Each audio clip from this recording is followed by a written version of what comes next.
नमस्कार. उत्तराखंडमधील अंगणवाडी सेविकांना मिळणार 3,000 रुपये पेन्शन. धामी सरकारने जारी केल्या सूचना. तर या संदर्भातील संपूर्ण माहिती आपण आजच्या व्हिडिओमध्ये जाणून घेणार आहोत.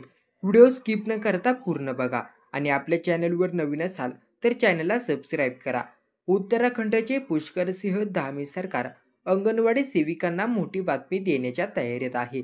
या कामगारांना दरमहा 3,000 रुपये पेन्शन देण्याची सरकारची तयारी आहे. उत्तराखंडमधील अंगणवाडी सेविका आणि मदतनीसांना पेन्शनची भेट मिळू शकते. त्यांना 3,000 रुपयापर्यंत पेन्शन मिळू शकते.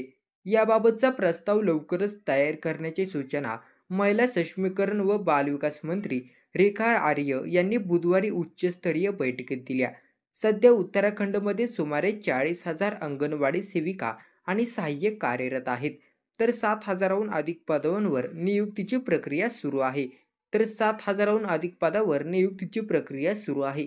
आता सामाजिक आणि आर्थिक सुरक्षिततेचा विचार करून अंगणवाडी सेविका आणि मदतनीसांना सेवानिवृत्तीनंतर पेन्शन देण्याची तयारी सरकारने केली आहे.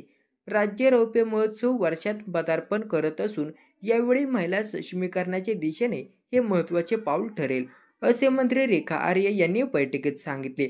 पेन्शन योजनेसाठी 3 प्रस्ताव मांडले. अधिकाऱ्यांनी पेन्शन योजनेसाठी 3 प्रस्ताव बैठकीत मांडले.